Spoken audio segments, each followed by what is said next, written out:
One thing we've made clear on this channel is that Sebastian Gorka, a notorious Donald Trump sycophant, is not exactly the brightest. We've understood this for quite some time. That's why I decided to dig through the archives and pull up this old video of Gorka from a few years back, illustrating that he's consistently been a Trump supporter while also remaining as arrogant as ever. Just a heads up, this video is from several years ago. Let's watch it together and I'll share my thoughts afterward. Remember, this clip is from the past. Well, we're joined by Sebastian Gorka now, who's a deputy assistant to President Trump from within the team there. Very good evening to you. Do you think his press conference was a bit unhinged, Mr. Gorka? I think it's pathetic that the BBC would use words of that nature and also the adjective weird. It's only weird to journalists like yourself who are biased. I mean, Brian Stelter is your authority. This is a man who on CNN by his own media colleague, Michael Wolff, was called ridiculous for his obsession for attacking President Trump. This is a man who I'd ask your viewers to just Google Brian Stelter, fake news Delta Airlines, who propagates himself absurdities on the media. Okay. So, no, it was a fabulous press conference. Right. Can I just ask you a couple of factual questions? For his initial words, which went on quite a few minutes, his opening statement, had he made notes on that and prepared that, or did he just go in and busk it? He's fabulous on his feet, so he doesn't need to. If you watch his campaign rallies, this is the man who in any one day would go to 9 different sites, sometimes in 4 different states. He doesn't need an auto cue. He revels in this. Right. And what we saw today was the old Donald Trump from the campaign trail, and it was fabulous. And did he game some of the questions with his team? Did he sit there saying, now what questions are we going to get? What's the answer? Or did he literally just said, I'm going to go out there, confront these guys and give them hell? No, the president doesn't need to, but of course he has a whole press team. We have amazing people here that write talking points. Believe it or not, I have talking points for this interview. I don't need to use them, but we have a team that writes them. Right. Now look, there was this moment in there where he made this claim, completely false claim about his electoral college win was the biggest since Reagan, and then turned out that Clinton, Bush and Obama all had bigger electoral college wins. I guess I'm interested in how some mistake like that creeps in, because this is a man, President Trump, who looks carefully at these things. What was going on there? What do you think was going on there when he made that mistake? I think you're getting a little bit obsessive yourself. If you actually listen to the tape that you just played, he said, I guess I had the largest. It wasn't an unequivocal statement of fact. The bottom line is he trounced Hillary Clinton, and it was organizations like CNN, the New York Times, and even the BBC who said, Clinton is a shoo-in. The Huffington Post said she had a 92% chance of winning. That's fake news, and the BBC shouldn't be a hostage to it. Mr. Gorka, what is really striking is, and it was striking in the press conference as well, that there's a sort of tendency to leap back to the election campaign, to bang on about Hillary Clinton and her weaknesses, the way that you've just gone on about the way pundits got the election wrong. Does President Trump realize he won the election, he got fewer votes, he won the election, he is the president now, for goodness sake. He doesn't have to keep banging on about Hillary Clinton. He's the president. It looks almost narcissistic, almost a bit childish to be talking the way he does in campaign mode when he's the leader of the free world. Only to journalists who don't like him and have an agenda. Is he looking back? My gosh, I've been in this position for less than a month. We've done more work in 1 month than the prior administration did in 6 months. I mean, the number of things we have achieved, whether it's today with the coal miners pushing back on the anti-coal mining policies of the administration, whether it's the immigration reform, whether it's the modernization of infrastructure planning that we've released. It is incredible the amount of work we've already done, and to say that we're basking in a form of glory, please be a little bit more factual yourselves, because otherwise you'll be accused of fake news as well. So you agree with President Trump that his White House is a fine-tuned machine and is operating well? Let me tell you one thing. I've never worked at this rarefied strategic level before. I'm a political appointee. I'm a commissioned official of the president's. It is incredible. I come into work every morning at 7 o'clock. I open the newspapers, and I can tell you that when I read a story that bears absolutely no resemblance to the issue I was involved in. I was in the room the day before when it was being settled. 8 out of 9 times it's fabricated, and all of these anonymous sources. I'm sad to say that you and your colleagues have fallen into this trap of fake news. Honestly, guys, tuning into this vintage footage of Sebastian Gorka brought back a classic realization. He's always been the same. The pompousness, the condescension, the unwavering devotion to Donald Trump, it's all there, even in the early days. That's precisely why I dug this clip up. For anyone thinking Gorka's newfound erratic demeanor is a recent development, this video lays bare the truth. He's been consistent from the outset. Take note of his reaction during the interview. When the reporter poses a direct question, was Trump's press event unhinged? Gorka sidesteps it entirely, instead lashing out at the BBC for bias, dragging in irrelevant figures like Brian Stelter, and flinging around fake news like confetti. This is quintessential MAGA maneuvering. Deflect, disparage, accuse, but dodge the substance of the question. Sadly, this isn't a one-off display of quick-wittedness on Gorka's part. He's been sticking to this script for ages. What's even more revealing about the clip is Gorka's frantic attempts to idolize Trump. He gushes that Trump forgoes notes, doesn't bother with prep, doesn't need a teleprompter because apparently he's this extraordinary intellect who thrives spontaneously. Please. Anyone who's actually observed Trump knows he frequently rambles unintelligibly, hops disjointedly from topic to topic, and struggles to maintain focus. Yet to Gorka, he's masterful on his feet. That's pure sycophancy. And again, it's nothing new. This was Gorka's stance back then, and remains his stance today. What's laughable is when the journalist corrects Trump about his Electoral College claims. Remember when Trump insisted he had the most significant win since Reagan? Utter nonsense. Obama, Bush, and Clinton all surpassed that. When exposed, Trump resorted to admitting, I guess. Yet here's Gorka clinging to that falsehood like it's gospel. He trivializes it as obsessive, diminishes it as a mere blurt, then swiftly redirects blame to the media. Classic diversion, classic deceit. It underscores that Gorka's entire mission then and now has never revolved around honesty. It's centered around shielding Trump at any cost. That's why this archival footage is so crucial. Because there are those who make allowances for Trump's enablers by claiming, well, maybe they just got swept up in the past year's chaos. No. This clip demonstrates that from the very start, they were engaged in the same old tactics. The deceit, the rationalizations, the feigned chivalry, the portrayal of every uncomfortable fact as fake news. It's their very essence. Gorka wasn't swayed later on. He entered Trump's circle already primed to twist reality just to remain in favor. Ultimately, it isn't just about Gorka making a fool of himself. It's about dissecting the culture within Trump world. Because when you surround yourself with yes men who will uphold every untruth and vilify anyone posing straightforward queries, the result isn't enhanced leadership. It's a finely tuned machine of deceit and spin. In this throwback clip, you can witness it all crystal clear. So don't buy into anyone suggesting Gorka's legitimacy only recently faltered. He never possessed it. He's been an arrogant and dishonest Trump crony from day one, and this footage is the undeniable evidence. No, it's not fake news. We're trying to understand what is going on there. We're not making factual claims a lot of the time. We're asking questions that you don't like. Look, Michael Flynn... No, not at all. You can ask away. Right, ask okay. away. Well, why did Donald Trump say on Friday that he knew nothing about Michael Flynn, having spoken to the Russians about sanctions while he was president-elect? Why did he say that on Friday? And then on Monday, we learned that President Trump had known about it for more than a couple of weeks. You're obsessing on issues that aren't the point. I'm asking a perfectly simple question. No, I'm not obsessing on it. I've asked it once. It is. I'm asking it once. Why did he say, I know nothing about that? And then on Monday we hear he had known about it for 2 weeks. Why did he say that? It's a fine-tuned machine. You've said it yourself.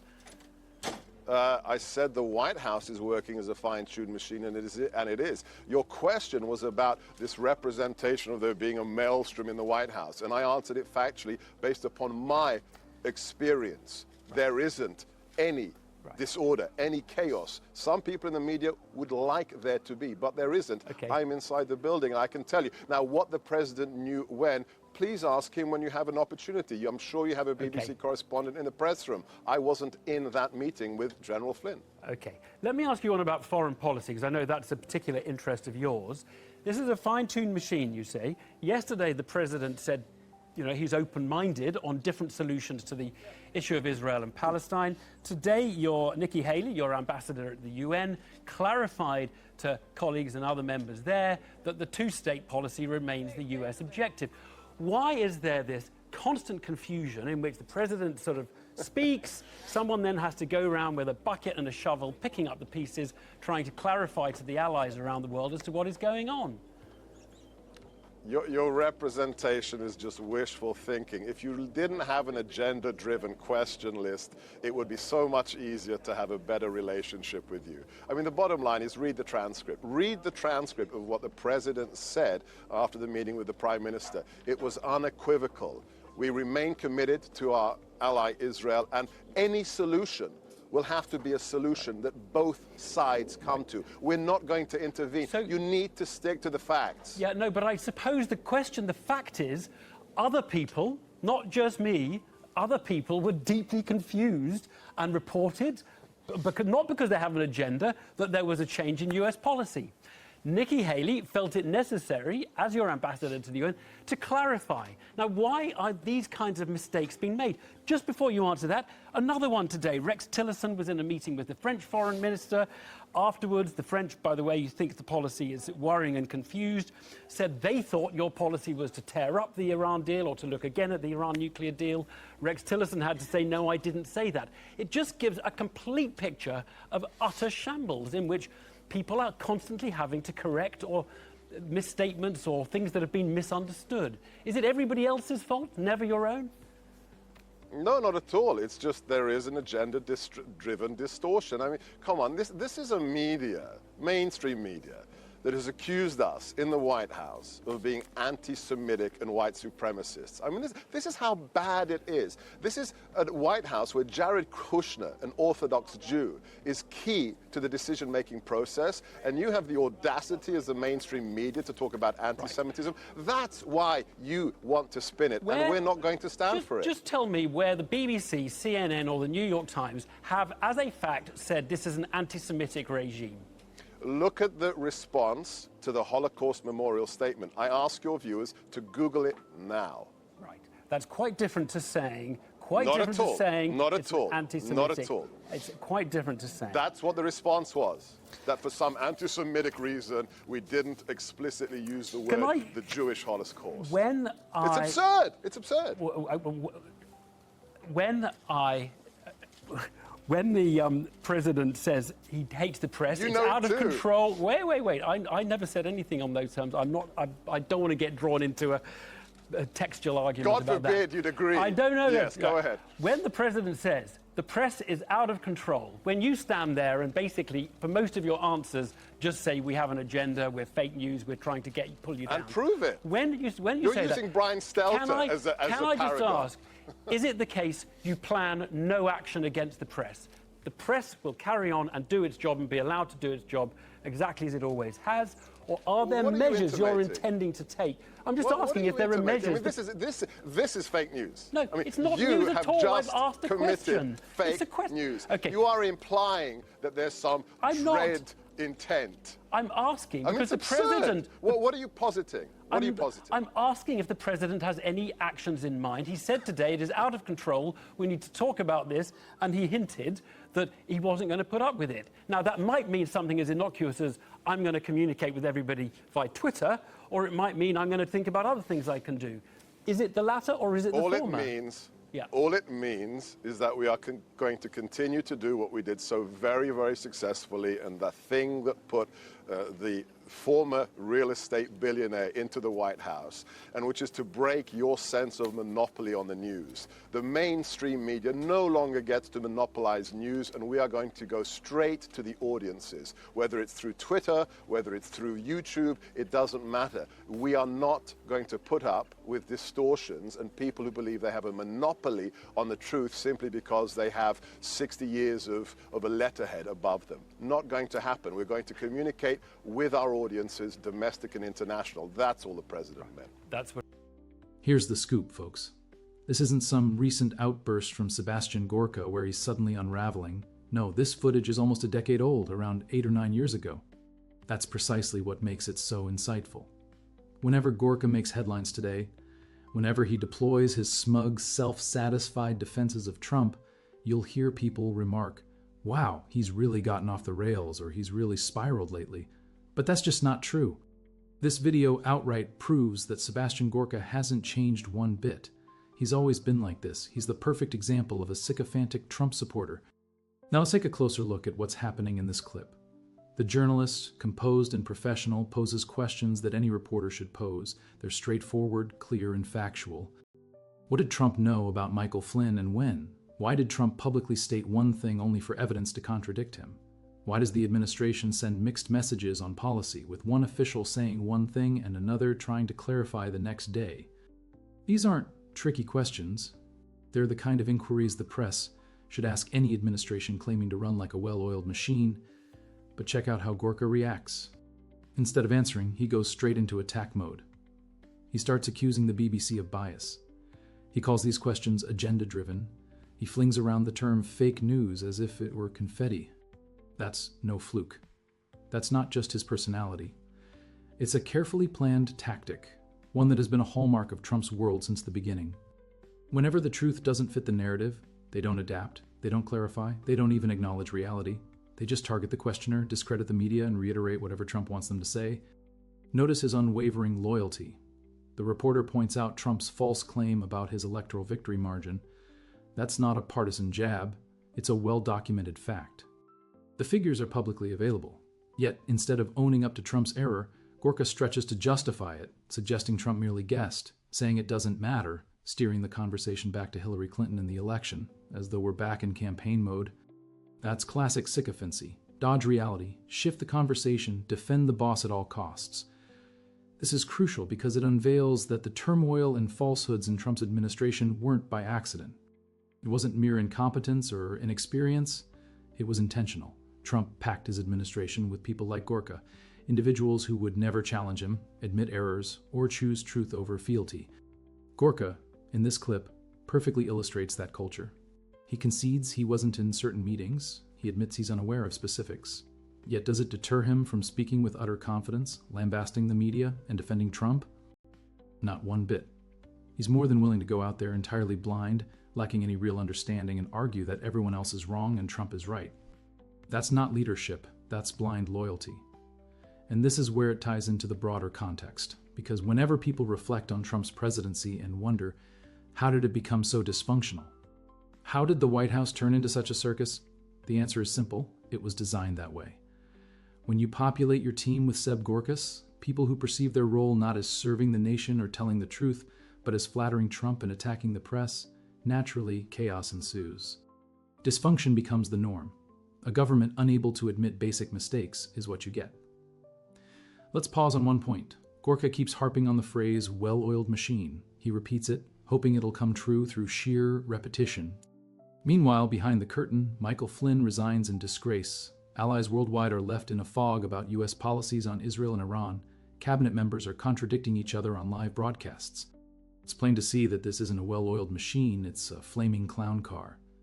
But Gorka barely bats an eye at the facts. His job is to echo the narrative. His job is to tell the press, "You're wrong. Don't trust what you see or hear, just trust me." That's what makes this clip so revealing. It illustrates that from day one, Trump's inner circle wasn't based on capability or truth, but on loyalty and propaganda. And here's the kicker. Watching this footage, you realize Gorka's arrogance was never new. His smug demeanor, his disdain for reporters, his rejection of real questions, he's been like this from the very beginning. He hasn't changed. He hasn't worsened. This is who he is. An arrogant sycophant who thinks shouting fake news replaces actual governance. So when folks today say, "Wow, Trump's entourage has become so extreme," remember this video. Remind yourself that the approach hasn't shifted.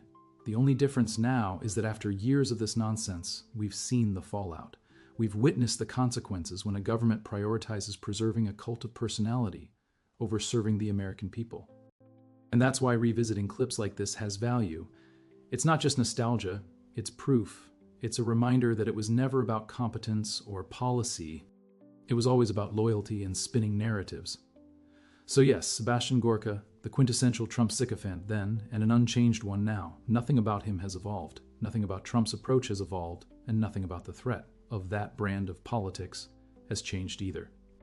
The only fresh insight we have is witnessing firsthand its destructiveness. Share your thoughts about this clip in the comments below, and while you're at it, give a thumbs up. It's a huge help with the algorithm, and if you haven't joined our community yet, hit that subscribe button so you don't miss any future analyses. This was an older clip, but the lessons remain vividly pertinent. Until next time, see you in the next video.